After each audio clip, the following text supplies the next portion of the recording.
Hello everyone, good morning. मैं Pravesh Sharma, welcome back to my channel. आज का हमारा टॉपिक है भारत में भाषाओं का स्थान, position of language in India. शिक्षा में कुछ भाषाओं का अपना अपना स्थान है। ये भाषाएं विद्यालय पाठ्यक्रम में किसी न किसी स्तर पर तथा किसी न किसी रूप में प्रयोग की जाती हैं और इनको प्रयोग करना या फिर इनका प्रयोग करना अति आवश्यक भी है। बालक के स्वाभाविक और मनोवैज्ञानिक विकास तथा सामाजिक और राष्ट्रीय आवश्यकताओं की दृष्टि से मातृभाषा का यानी कि मदर टंग का प्रमुख स्थान है। संस्कृत भाषा और मातृभाषा या राष्ट्रभाषा के साथ पाठ्यक्रम में सम्मिलित कर सकते हैं। अंतर्राष्ट्रीय भाषा या विदेशी भाषा को वैकल्पिक रूप में सम्मिलित किया जाना चाहिए। इससे बालक पर अनावश्यक रूप में भार नहीं पड़ेगा, परंतु आवश्यकता के अनुसार बालक किसी भी विदेशी भाषा का अध्ययन कर सकता है। उच्च शिक्षा में अंतर्राष्ट्रीय शिक्षा की आवश्यकता पड़ती है, इसीलिए उन्हें उच्च शिक्षा का अवसर प्राप्त नहीं हो पाता है। यहाँ पर कहने का तात्पर्य ये है, उच्च शिक्षा के लिए किसी भी अंतर्राष्ट्रीय भाषा की शिक्षा की आवश्यकता पड़ती है। अगर उन भाषाओं का बालक को अध्ययन नहीं कराया जाता है तो उन्हें इस प्रकार के अवसर सुलभ नहीं हो पाते हैं।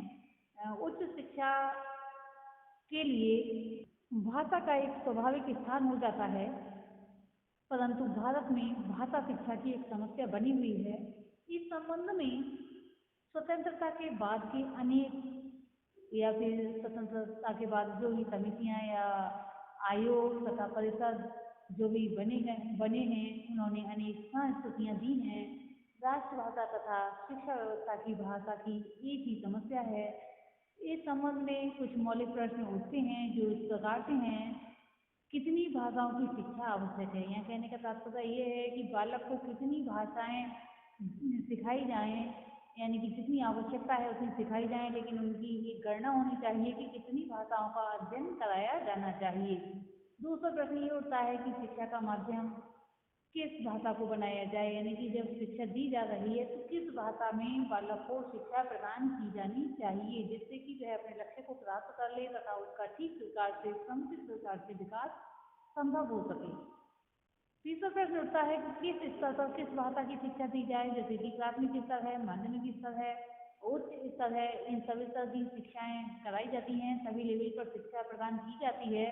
तो किस स्तर पर कौन सी भाषा के माध्यम से बालक को शिक्षा प्रदान की जाए। चौथा प्रश्न उठता है कि भाषा की शिक्षा के उद्देश्य और विस्तार व प्रयास क्यों हो, किस कारण से भाषा की शिक्षा के उद्देश्यों का निर्धारण किया जाए तथा इसका विस्तार किया जाए अथवा इसके प्रयास किस लिए किए जाएं।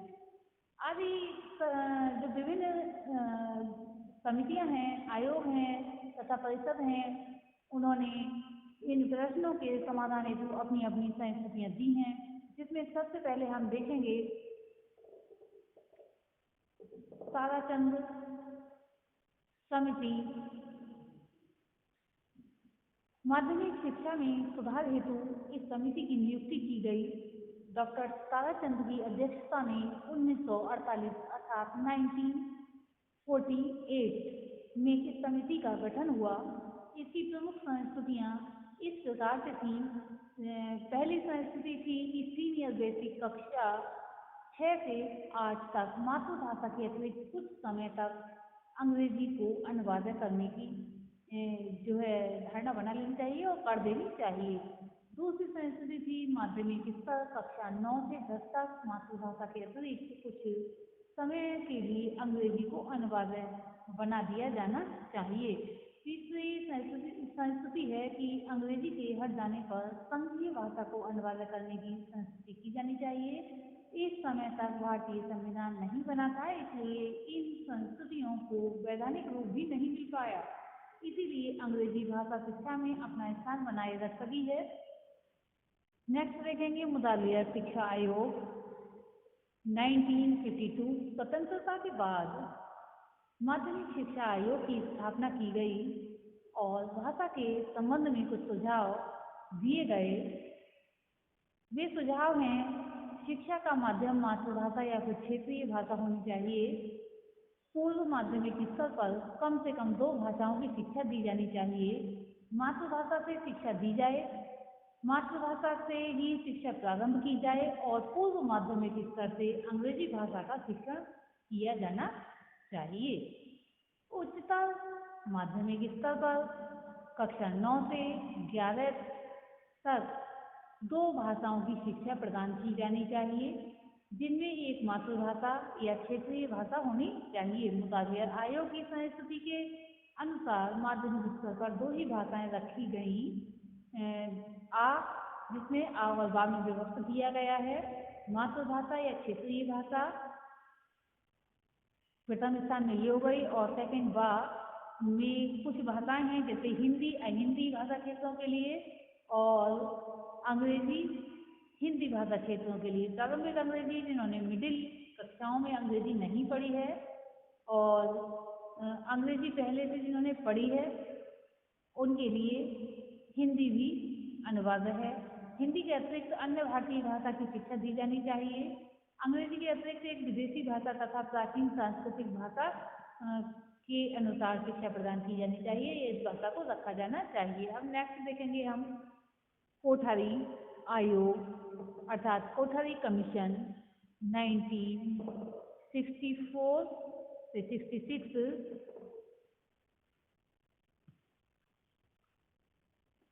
कोठारी आयोग ने भाषा के संबंध में कुछ संस्तुतियां दी जो इस प्रकार से हैं। कोठारी आयोग ने त्रिभाषी सूत्र का भी संशोधन किया। इस आयोग ने भी माध्यमिक स्तर पर 3 भाषाओं को एक तरह से अनुवाद करने की संस्तुति दी।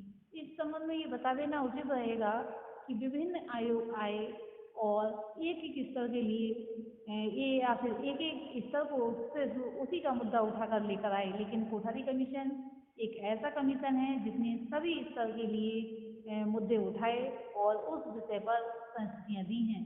तो यहाँ पर भाषा का संदर्भ चल रहा है। इस आयोग ने भी माध्यमिक स्तर पर 3 भाषाओं को जो है अनुवाद करने की संस्तुति दी। इसमें अंग्रेजी भाषा की प्रमुखता को बनाए रखा। 3 भाषाओं की शिक्षा का रूप जो रखा हुआ इस प्रकार से है: मातृभाषा या क्षेत्रीय भाषा की शिक्षा दी जानी चाहिए, केंद्र की राजभाषा या सह राजभाषा की शिक्षा दी जानी चाहिए, एक भारतीय भाषा या विदेशी भाषा जिसे आ या वा में मान लिया जाए और शिक्षा के माध्यम से भिन्न होनी चाहिए। इन्होंने त्रिभाषी सूत्र जो है इस प्रकार से दिया, यानी कि मातृभाषा, केंद्र की राजभाषा तथा भारतीय भाषा या विदेशी भाषा। अब हम देखेंगे त्रिभाषी सूत्र। माध्यमिक आयोग के सुझाव से भाषा शिक्षा की समस्या का समाधान नहीं हो सका। भारतीय संविधान में हिंदी को राजभाषा का स्थान दिया गया और अंग्रेजी को चलते रहने की बात भी संविधान में मान ली गई थी। अतः अंग्रेजी की शिक्षा की प्रमुखता कम नहीं हुई, जैसी चल रही थी वैसे ही चलती गई। केंद्रीय शिक्षा सलाहकार मंडल ने 1956 यानी कि 1956 में त्रिभाषी सूत्र के रूप में भाषा शिक्षा समस्या का समाधान प्रस्तुत किया। सन 1957 में इस सूत्र को भारत सरकार ने स्वीकृति प्रदान कर दी और सन 1961 में मुख्यमंत्रियों के सम्मेलन में त्रिभाषा सूत्र की पुष्टि भी कर दी गई। इस सूत्र के अनुसार प्रत्येक भारतीय बालक को 3 भाषाओं का अध्ययन करना अनिवार्य हो। ये 3 भाषाएं कौन कौन सी हैं? जिसमें पहले पॉइंट पर है मातृभाषा या क्षेत्रीय भाषा, सेकंड पॉइंट पर है अंग्रेजी भाषा तथा थर्ड पॉइंट पर है हिंदी भाषी क्षेत्रों में हिंदी भाषा की शिक्षा दी जानी चाहिए। इसके स्थान पर हिंदी भाषी क्षेत्रों के बालकों को एक अन्य भारतीय भाषा की शिक्षा दी जाए। इस सूत्र के अंतर्गत अंग्रेजी भाषा की शिक्षा को अनिवार्य अध्ययन की संस्तुति दी गई। इस कारण हिंदी भाषी प्रदेशों में अंग्रेजी को राजकाज का स्थान मिल गया। आज भी उच्च शिक्षा तकनीक शिक्षा का माध्यम अंग्रेजी ही है तथा प्रतियोगी परीक्षाओं का माध्यम भी एक तरह से अंग्रेजी है। केंद्रीय सेवाओं के लिए अंग्रेजी भाषा का ज्ञान अनिवार्य हो जाता है। अंततः प्रांतीय संपर्क की भाषा अंग्रेजी है। इन कारणों से अंग्रेजी भाषा की शिक्षा के लिए परिस्थितियां अनुकूल रही हैं और हिंदी का स्थान एक तरह से गौण रह गया है। इन परिस्थितियों को शुरुआती सूत्र से बदला जा सकता है और हिंदी के संबंध में अनुकूल परिस्थितियां उत्पन्न की जा सकती हैं। आज भी अंग्रेजी को विशेष महत्व दिया जाता है, हम चाहे हमारा समाज हो चाहे अन्य कोई स्थान हो, और हिंदी को एक तरह से विशेष रूप या विशेष दर्जा नहीं दिया जाता है। त्रिभाषा सूत्र का अनुपालन करके अगर शिक्षा प्रदान की जाएगी तो विशेष रूप से हिंदी का भी महत्व उतना ही होगा जितना अन्य भाषाओं का है। हिंदी भाषा प्रदेशों में भी 2 भाषाएं अनिवार्य होनी चाहिए, मातृभाषा हिंदी और दूसरी अन्य भारतीय भाषा, तीसरी अंग्रेजी भाषा विकल्प यानी कि जो विकल्प होता है उसी के रूप में रहेगी। दूसरी प्रांतीय भाषा समीपवर्ती क्षेत्रीय भाषा का शिक्षण किया जाना चाहिए। द्वितीय भाषा की इस सूची में संस्कृत का भी स्थान होना चाहिए। भाषा की शिक्षा में उसकी उपयोगिता को महत्व दिया जाना चाहिए।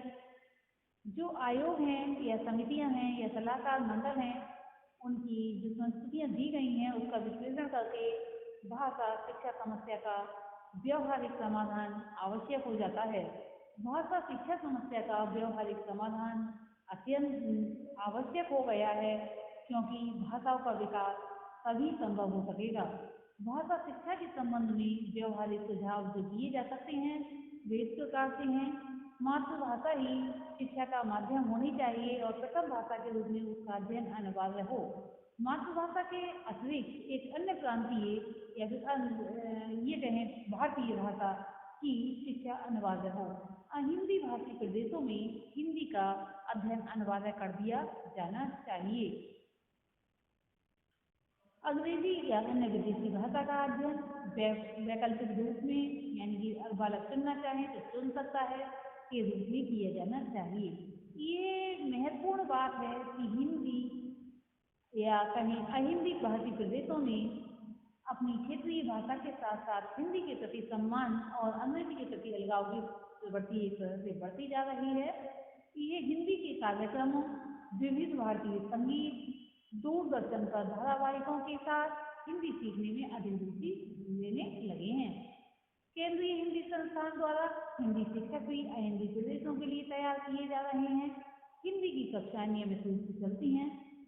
हिंदी शिक्षकों और छात्रों का परम कर्तव्य है कि हिंदी की सरस एवं व्यवहारिक हिंदी का जो सरस और साहित्य है उसको व्यवहारिक रूप में परिणत करने का प्रयास करें। यानी कि इसका अगर प्रयास किया जाएगा तो हिंदी के लिए बढ़ावा मिलेगा, उसका महत्व भी बढ़ेगा और हिंदी की सरस एवं व्यवहारिक रूप प्रदान करने से ही उसकी एक तरह से विशेषता या फिर विशेष रूप में छात्र उसको पढ़ेंगे, जिससे जन साधारण में भी उसे बोधगम्य बनाया जा सकेगा।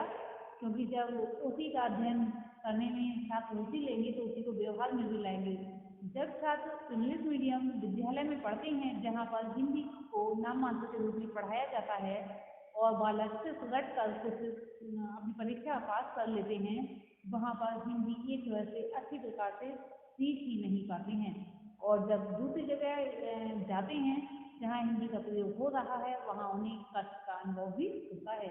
हिंदी की शब्दावली को जो है अधिक बोधगम्य तथा व्यवहारिक बनाना चाहिए। जो साहित्य उच्च स्तर का है हिंदी में उपलब्ध कराया जाना चाहिए। यानी कि अगर दूसरी भाषाओं का है तो उसका अनुवाद कराकर हिंदी में और छात्रों को या जो भी पढ़ने के इच्छुक होते हैं उनको उपलब्ध कराया जाना चाहिए। सभी विषयों के शोध ग्रंथ अंग्रेजी में लिखे जाते हैं, इसकी प्रवृत्ति को कम किया जाना चाहिए। हिंदी में भी शोध कार्य करने के लिए बढ़ावा दिया जाना चाहिए। इस प्रकार आज की इस वीडियो में हमने देखा भारत में भाषाओं का स्थान, position of language in India, विभिन्न आयोगों और समितियों एवं परिषदों की संस्कृतियों के विषय में जाना और समझा। इसके अंतर्गत हमने ताराचंद समिति के जो संस्कृति है उसके विषय में जाना, मुदालिया शिक्षा आयोग की संस्कृति के विषय में जाना, कोठारी कमीशन की संस्कृति के विषय में जाना तथा भारतीय सूत्र के विषय में जाना और समझा। आज के लिए इतना ही। धन्यवाद।